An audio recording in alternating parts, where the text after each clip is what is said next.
Welcome back to my garage. I recently did a video on soil testing, and I have found out not only was the soil test I was using inaccurate, I also found out you really don't need to do soil testing. The only reason you need to do soil testing is if you believe you have some sort of issue in your lawn with your soil, some sort of deficiency or some sort of problem. So I did a my soil test, and I did it because every YouTube channel always said, hey, it's time to do a soil test, get a my soil kit, get a mastery kit. They're both the same. And they're based on ion exchange resin, which is a failed method of testing. And I have the results here that I just wanted to know. I was told that the Malic 3 testing process is the most accurate. It's what all the researchers are using when they're doing soil studies. And what I found out is that my soil is basically useless. You should just throw those results in the trash.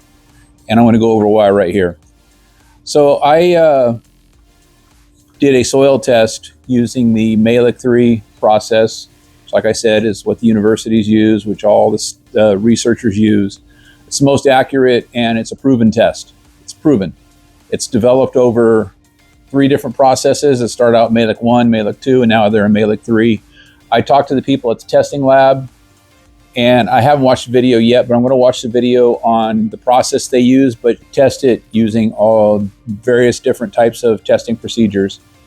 And they come up with your results, and they're accurate. These tests are probably the same tests that if you called your local county extension office, or you just did a Google search, where can I get my soil tested in your county, you'll probably come up with a result that your county will provide free testing for soil. You should do that if you don't want to pay for it. It's going to take a couple of weeks, but they probably are going to send it off to a lab that does Malic 3 testing, and you won't have to pay for it. I checked in King County, I'm in Washington, and they provide 5 tests a year. They use a lab down in Oregon, and I looked up that lab, and they said they use the Malic 3 process of testing. So I feel confident that if I gave it to the county to do, that I'll get an accurate test. What I did was I went to soilkit.com, and I ordered one of their testing kits. It was just one of the websites that I was told, does accurate testing, does the Malic 3, and the Malic 3 is what you want to use. So I got a test. It took a few weeks, but I got the results today. And that's why I'm here. I was shocked at the differences in the test results. So let's just get right into it. Soilkit.com is where I did this testing process, which is Malic 3. First of all, my pH, based on my soil, 6.45. Based on Malic 3 testing at soilkit.com, 5.8. Now, I've been doing soil testing. I learned how to do soil testing for pH a long time ago when I was growing flowers and different kinds of things in my yard and stuff like that. And, one of the garden places I was going to, the guy was really knowledgeable. He was, I forget what his degree was in, but he told me, this was many years ago, he told me that how to do a test your pH, and I started doing it. Well, I did that at-home test before I got these results. Perfectly accurate. I've been doing soil tests using my own soil, doing the 1-to-1 and the 2-to-1 process with distilled water. It's basically you're going to weigh out a measurement of soil, say 20 grams, 30 grams, 50 grams, whatever you want to use. If you use 50 grams of soil, you're going to use 50 grams of water. You're going to stir that up. You're going to let it sit for 30 minutes, and then you're going to put your pH test meter in there. Now you get pH test meters on Amazon. I got mine for $25 at Amazon. They're calibratable. They're really good.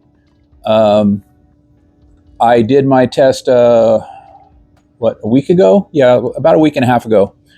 And I did it on the 1-to-1 and the 2-to-1. And the results were almost identical. They were probably 0.0, or I believe it was 0.1 difference, maybe.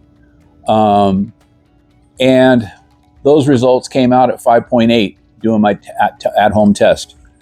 My soil kit test results, 5.8 is exactly the same. I trust this number just because of the testing procedure they do. That's a 0.6, 0.7 difference, which at 6.45, I would have believed my soil was right in the sweet spot, right in the middle. It's not. And, when your pH is low, I live in Washington, moss loves acidic soil. And when your pH is low, that's an acidic soil.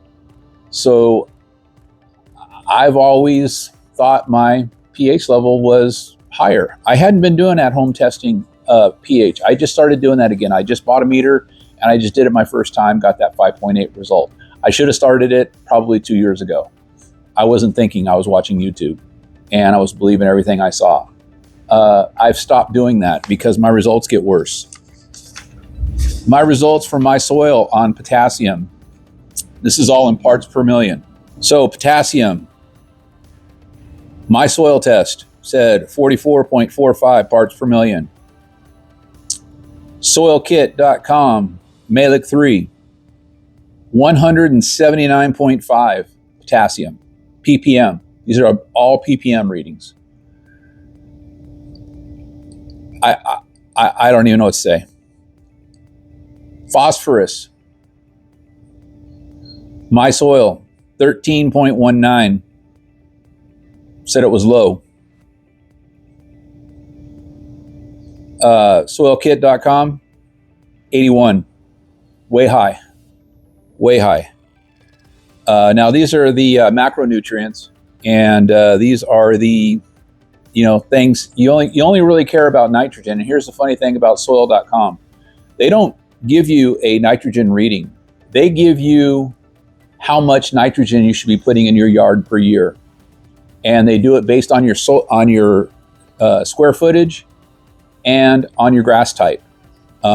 They gave me mine for Kentucky bluegrass at 1,900 square feet, and they told me I needed 2.53 pounds of nitrogen a year. Spread it out over 3 applications. They said that's all I need. That's what I should be using. And again, if you ever see any kind of deficiencies, add more nitrogen if that's what you think is needed, or you want some better growing, some greener, some green up. That's a great way to do it. So my soil test is not doing so good so far. I'm going to move on to calcium. Calcium, my soil, 203.31 parts per million. Soilkit.com, Malik 3, 1,293.5 parts per million. Crazy. Magnesium, my soil, 22.57 parts per million. And I confirmed these. These are parts per million. I confirmed it with the soilkit.com. I actually called them and I had a conversation with them because I was shocked. I said, "Am I reading these right? Am I looking at something wrong? I don't understand this." And when I told her I had used my soil test, she literally kind of laughed. And I already told her, I said, I already know. I know my soil tests are not accurate. I had already heard all that, and I'd already done studies on that. But I can't believe these. And she said, these are the true results right here that you're getting right here from us through the Malik 3 testing process. Magnesium, 123 on soilkit.com. My soil test, 22.57. That's a huge difference. That is, I don't even know what to say. Boron was the only one that was actually close. And boron, who even cares? Your boron could be 0. It could be whatever. It doesn't even matter. But boron, my soil test, 0.06. Soil Malic 3, 0.4. That one's actually shows it's a little low, but I don't even care. Copper, don't even really care about that, but I'm going to give you the results because I have them. My soil, 1.14. Malic 3, 2.75. Incredible. It's an incredible number. Let's go on to iron. My soil, 50.2. Malic 3, 268. Manganese, 13.28 on my soil test. This one was the only one that was actually kind of close. Manganese, Malic 3 test, 12.5. They're less than 1 point between each other. That one's probably the closest one I had. Zinc, 0.33 my soil test.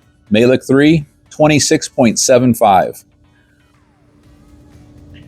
It goes on and it gives me some base saturation rates for calcium, hydrogen, potassium, magnesium, and sodium. I'm not even going to get into those. So then they gave me, a recommendation.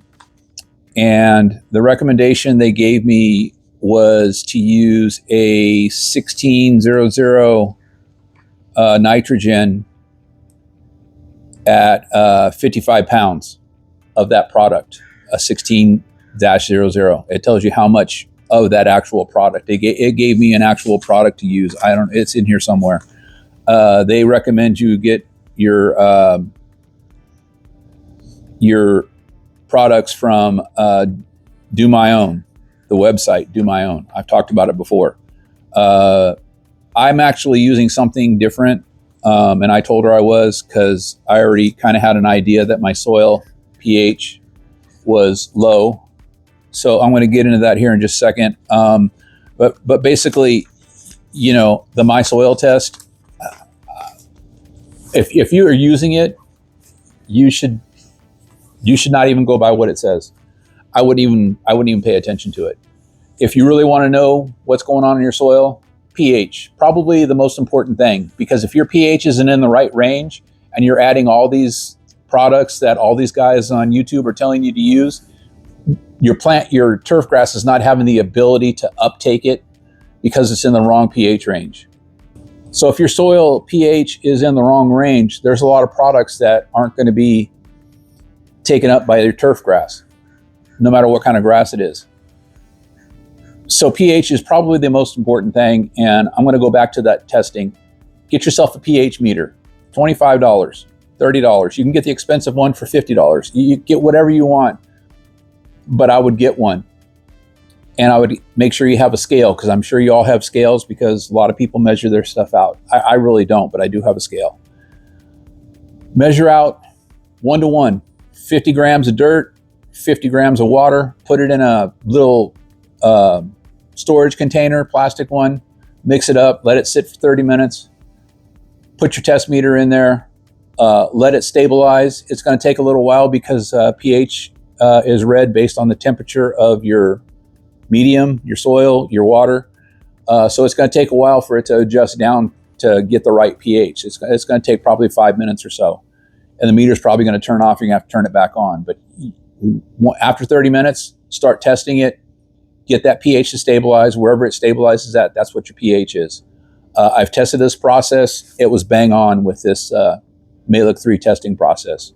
Again, 50 grams of dirt, 50 grams of water. Let it sit for 30 minutes. Stir it up. Let it sit for 30 minutes.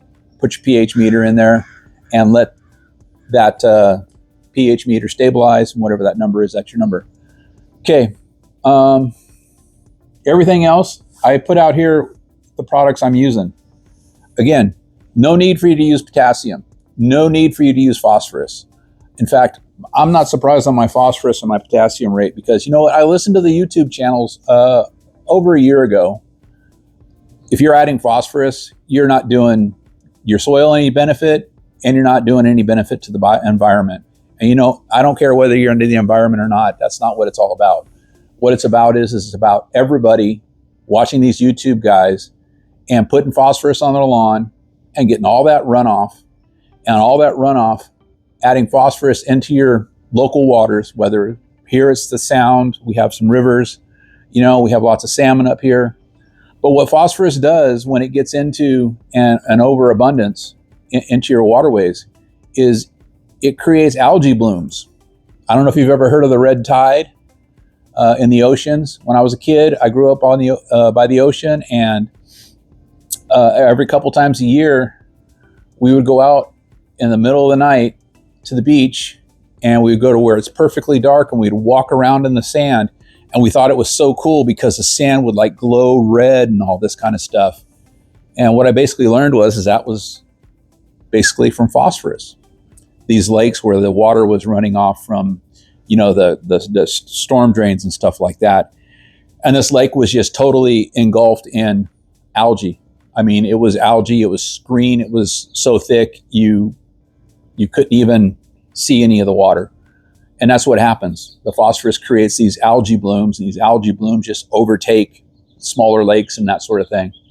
So I'm not using phosphorus, I'm not using potassium. Haven't used it for almost a year.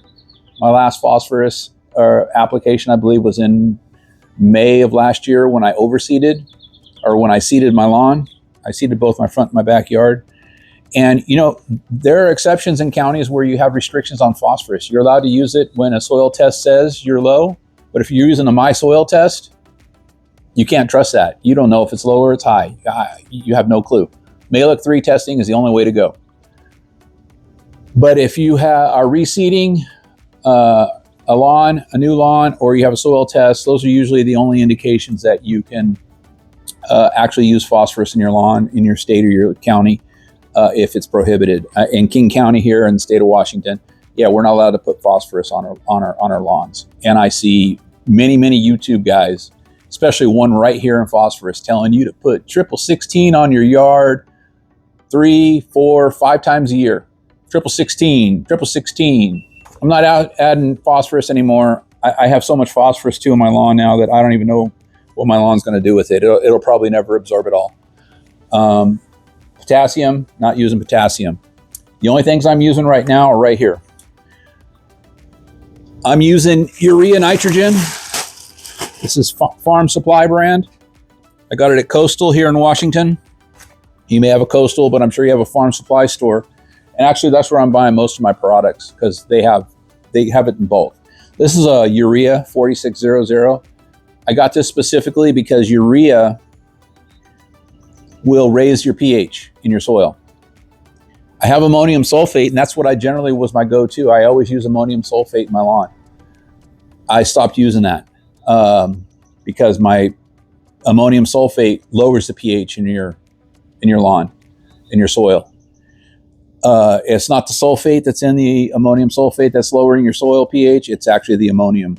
Sulfur itself will lower your pH, but sulfate does not lower your pH, despite what you're hearing from all these YouTube people, channels. I just, now when I watch a YouTube channel, I can't even believe it anymore. I watch a lot of these guys just because I like to hear what they're saying, and how much misinformation they're putting out there now. Because I really have been researching, because I just want to have a nice yard, and I don't want to spend a lot of money.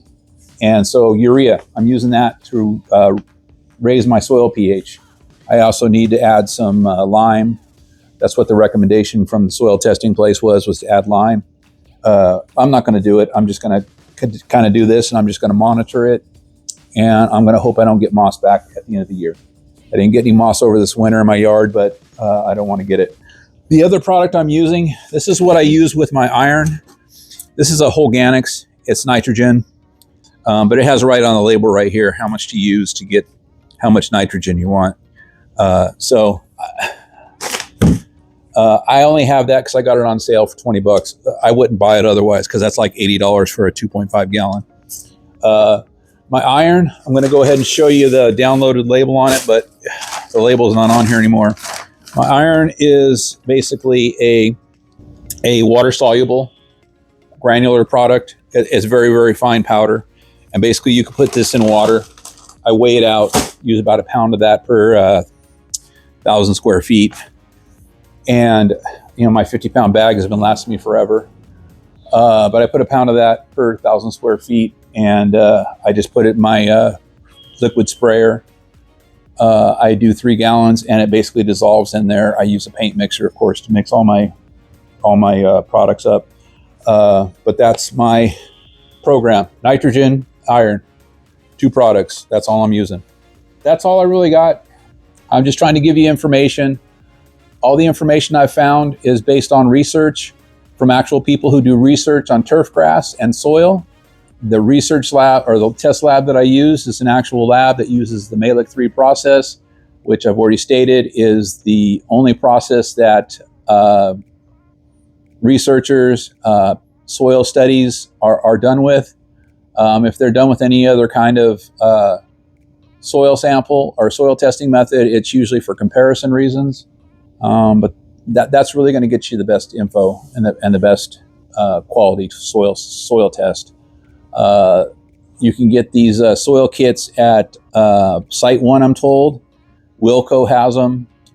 Some Lowe's, not in my area, but other areas will have them. And I'm going to go ahead and just leave it at that for right now. I hope you got some really great information out of this video. I'm really just trying to help people out here, because I don't want people to fall into the same category I fell into, where I just was watching YouTube and doing everything these guys said.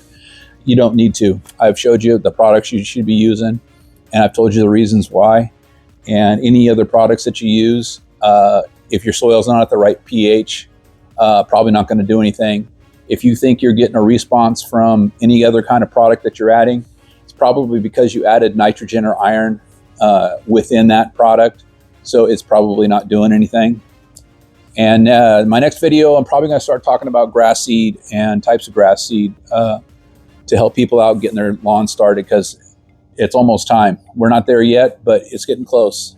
My backyard project's underway, and here soon I will be doing a reseeding back there, and we'll see how that works out this year. Anyways, I hope you enjoyed it. Thank you very much for watching. Have a great day.